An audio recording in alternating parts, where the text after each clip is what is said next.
പരിശുദ്ധ പരമദിവ്യ കാരുണ്യത്തിന് എന്നേരവും ആരാധനയും സ്തുതിയും പുകഴ്ചയും ഉണ്ടായിരിക്കട്ടെ. പരിശുദ്ധ പരമദിവ്യ കാരുണ്യത്തിന് എന്നേരവും ആരാധനയും സ്തുതിയും പുകഴ്ചയും ഉണ്ടായിരിക്കട്ടെ. പരിശുദ്ധ പരമദിവ്യ കാരുണ്യത്തിന് എന്നേരവും ആരാധനയും സ്തുതിയും പുകഴ്ചയും ഉണ്ടായിരിക്കട്ടെ. അച്ഛാ, ഞങ്ങൾക്ക് മാത്രം എന്താണ് ഇങ്ങനെ വരണമെന്ന് ചോദിക്കുന്ന ഒരുപാട് പേരുണ്ട്. എനിക്കെന്തുകൊണ്ടാണ് ഇങ്ങനെ പ്രയാസം വന്നേക്കണേ? പള്ളിയിൽ പോകുമായിരുന്നു, പ്രാർത്ഥിക്കുമായിരുന്നു, ഒരുപാട് കാര്യങ്ങൾ ഈശോയ്ക്ക് വേണ്ടി ഓടിയടന്ന് ചെയ്യുമായിരുന്നു, സഹായിക്കുമായിരുന്നു, ഇതെല്ലാം ചെയ്യുമായിരുന്നു. എന്നിട്ട് എന്തുകൊണ്ടാണ് അസുഖം വന്നേക്കണേ? മനസ്സ് മടുത്തിരിക്കുന്ന ഒരാൾ അന്ന് പരിശുദ്ധ കുർബാനയ്ക്ക് കൊടുത്തതിന് ശേഷം പിറ്റേ ദിവസം ചെല്ലുമ്പോൾ അവരിങ്ങനെ വളരെ ഉഷാറായിട്ടിരിപ്പുണ്ട്. പ്രത്യാശ നിറഞ്ഞ ഒരു കാത്തിരിപ്പ് ഈശോയ്ക്ക് വേണ്ടിയിട്ടുണ്ട്.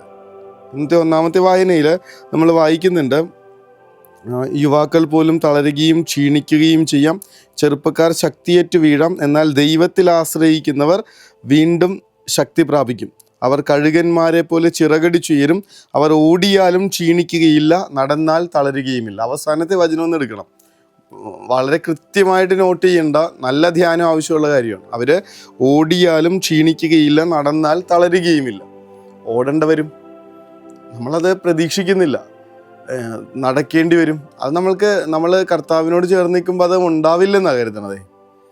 ഈ ലോകത്ത് മനുഷ്യർ കടന്നു പോകുന്ന എല്ലാ പ്രയാസങ്ങളിലൂടെയും രോഗങ്ങളിലൂടെയും ബുദ്ധിമുട്ടുകളിലൂടെയും മനുഷ്യരെന്ന നിലയിൽ നമുക്ക് പോവേണ്ടി വരും, പോകണം, ഓടേണ്ടി വരും, നടക്കേണ്ടി വരും. എന്നാൽ ഈ കുറച്ചു നേരം ഓടിക്കഴിയുമ്പോൾ തളർന്നിരിക്കുന്ന മറ്റ് മനുഷ്യരെ പോലെ കർത്താവിൽ ആശ്രയിക്കുന്നവർക്ക് വെറുതെ തളർന്നിരിക്കേണ്ടി വരില്ലെന്നുള്ളതാണ് വചനത്തിൻ്റെ ഉറപ്പ്. ശക്തി തരൂ എന്ന് പറയുന്നത്. യുവാക്കൾ പോലും തളരുകയും ക്ഷീണിക്കുകയും ചെയ്തേക്കാം ഈ ഓട്ടത്തിൽ, ജീവിതത്തിൻ്റെ ഈ ഓട്ടത്തിൽ.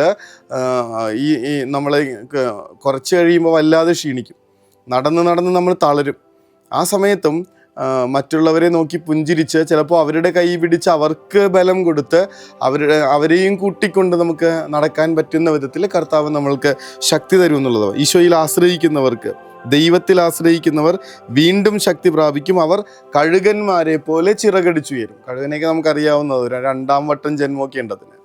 ഈ കൊത്തിപ്പെറുക്കി എല്ലാ തൂവലടക്കം പറിച്ചു കളഞ്ഞ് അത് ഒരു രണ്ടാം ജന്മമൊക്കെ പ്രാപിക്കുന്നത് നമ്മൾ ലോകം വിചാരിക്കുന്നത് ഇതിൻ്റെ തൂവൽ കൊഴിയുന്നതോടുകൂടെ, ഇതിൻ്റെ നഖം കൊഴിയുന്നത്, ഇതിൻ്റെ ചുണ്ട് കൊഴിഞ്ഞു വീഴുന്നതോടുകൂടെ ഇതിൻ്റെ ജീവിതം അവസാനിച്ചു എന്നാണ്. എന്നാൽ രണ്ടാമതുള്ള ഒരു പറക്കലുണ്ട്. ഇതെല്ലാം വീണ്ടും കിളിർത്ത് വന്ന് കാത്തിരുന്ന, തപസ് പോലെ കാത്തിരുന്ന കുറേ കാലങ്ങൾക്ക് ശേഷം കഴുകനൊരു രണ്ടാം ജന്മമുണ്ട്.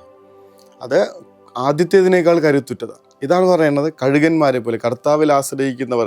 ലോകം നിങ്ങൾ തോറ്റെന്ന് പറയുമ്പോൾ, ലോകം നിങ്ങൾ തീർന്നെന്ന് വിധി എഴുതുമ്പോൾ, കർത്താവിൽ ആശ്രയിക്കുന്നവർ, അവൻ്റെ കരം പിടിച്ച് മുകളിലേക്ക് ചിറകടിച്ചുയരുന്നത് ഈ മനുഷ്യർ തന്നെ അത്ഭുതത്തോടു കൂടെ നോക്കി നിൽക്കും. അതുകൊണ്ടാണ് പറയണേ, ആശ്രയിക്കുക, അവനിൽ പരിപൂർണമായി ആശ്രയിക്കുക. ഇന്നത്തെ സുവിശേഷത്തിൽ കർത്താവ് അതാണ് പറയണത്, അധ്വാനിക്കുന്നവരും ഭാരം വഹിക്കുന്നവരുമായ നിങ്ങളെല്ലാവരും എൻ്റെ അടുക്കൽ വരുവിൻ, ഞാൻ നിങ്ങളെ ആശ്വസിപ്പിക്കാം.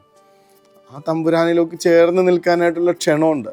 അവനിലേക്ക് ചേർന്ന് നിന്ന് കഴിഞ്ഞാൽ മനുഷ്യരെ അത്ഭുതപ്പെടുത്തുന്ന വിധത്തിൽ ഉയരങ്ങളിലേക്കുള്ളൊരു യാത്രയുണ്ട് നമുക്ക്. കർത്താവെ, അങ്ങിൽ ആശ്രയിക്കാൻ, പരിപൂർണമായി അങ്ങിൽ ആശ്രയിക്കാൻ വേണ്ട കൃപ നൽകണമേ എന്ന് പ്രാർത്ഥിക്കാം. പത്രോസ്ലീഹയൊക്കെ നമ്മളെ തൻ്റെ വചനത്തിൽ ലേഖനങ്ങളിൽ ഓർമ്മപ്പെടുത്തുന്നുണ്ട്. നിങ്ങളുടെ ഉത്കണ്ഠകളെല്ലാം കർത്താവിനെ ഏൽപ്പിക്കുവാൻ അവിടുന്ന് തക്ക സമയത്ത് നിങ്ങളെ ഉയർത്തിക്കൊള്ളും, തക്ക സമയത്ത് നിങ്ങളെ ഉയർത്തിക്കൊള്ളും. അവിടുന്ന് നിങ്ങളുടെ കാര്യത്തിൽ ശ്രദ്ധാലുവാണ്. അങ്ങനെ ഒരു ദൈവത്തിനെങ്കിലേക്ക് ജീവിതം ചേർത്ത് വെച്ച മനുഷ്യർക്ക് ഒരിക്കലും ഇങ്ങനെ പുഴുവിനെ പോലെ ഇഴയേണ്ടി വന്നിട്ടില്ല. പൂമ്പാറ്റയെ പോലെ പറക്കാനായിട്ടുള്ള വലിയ സാധ്യതയാണ് അവരുടെ മുന്നിൽ തെളിഞ്ഞു വരുന്നത്. തമ്പുരാൻ്റെ തിരുമുൻപിൽ ജീവിതം മുഴുവൻ സമർപ്പിക്കുക. വലിയ പ്രയാസങ്ങളിലൂടെ കടന്നു പോകണമല്ലേ, ബുദ്ധിമുട്ടുകളിലൂടെ നമ്മൾ കടന്നു പോകണമല്ലേ, നമ്മളുടെ ശക്തി ക്ഷയിച്ചിരിക്കുന്നുവെന്ന് നമ്മൾ തന്നെ തീരുമാനിച്ചേക്കുകയല്ലേ, നിങ്ങളെ കൊണ്ട് ഇനി ഒന്നിനും ആവില്ല എന്ന് പ്രിയപ്പെട്ടവരടക്കം എല്ലാവരും പറഞ്ഞുകൊണ്ടിരിക്കണല്ലേ. കർത്താവിലേക്ക് ജീവിതം സമർപ്പിച്ച് ഇനി ഒന്ന് ഉയർന്നു പൊങ്ങാനായിട്ടുള്ള സമയം. അതിനായി ആശീർവാദം തരണമേ എന്ന പ്രാർത്ഥനയോടുകൂടെ മുട്ടിന്മേലായിരിക്കും. പരിശുദ്ധ പരമദിവ്യകാരുണ്യമേ, അനന്ത സ്നേഹമേ, പരിശുദ്ധ പരമദിവ്യകാരുണ്യമേ, അനന്ത സ്നേഹമേ.